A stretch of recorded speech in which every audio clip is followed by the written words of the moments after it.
প্রিয় সপ্তম শ্রেণীর শিক্ষার্থীরা, শুভেচ্ছা নিও।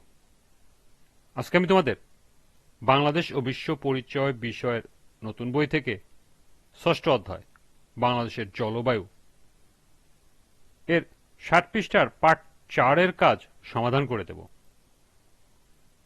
প্রথমে তোমাদের বলবো, যারা আমার চ্যানেলটি সাবস্ক্রাইব করো নাই তারা আমার চ্যানেলটি সাবস্ক্রাইব করবে এবং আমার সাথে থাকবে। তাহলে চলো আমরা ক্লাস শুরু করি।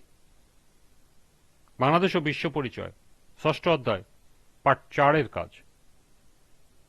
তোমাদের এলাকায় বন্যা, নদী ভাঙন, ঘূর্ণিঝড় মোকাবেলায় তুমি কি করতে পারো? তো চলো এখন আমরা এর সমাধান দেখে নিই। আমাদের এলাকায় বন্যা, নদী ভাঙন, ঘূর্ণিঝড় মোকাবেলায় আমি যা করতে পারি তা নিম্নে উপস্থাপন করা হলো। প্রাকৃতিক দুর্যোগ মোকাবেলায় করণীয়। বন্যা মোকাবেলায় করণীয়: ১. ঘর বাড়ির ভিটে উঁচু করা। ২. বাঁধ নির্মাণের জন্য কর্তৃপক্ষের নিকট আবেদন। ৩. নদী খননের জন্য কর্তৃপক্ষের নিকট আবেদন। ২.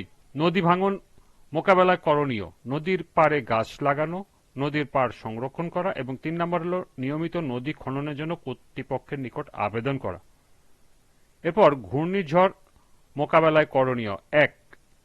আবহাওয়া বিভাগ থেকে প্রচারিত পূর্বাভাস ও সতর্কবার্তা মেনে চলা। ২. বাড়ির আশেপাশে গাছ লাগানো এবং ৩. গ্রিনহাউস গ্যাস উদ্গীরণ নিয়ন্ত্রণ সম্পর্কে জনসচেতনতা সৃষ্টি করা। এই ছিল এই কাজের সমাধান। আজকের ক্লাসটি এ পর্যন্তই।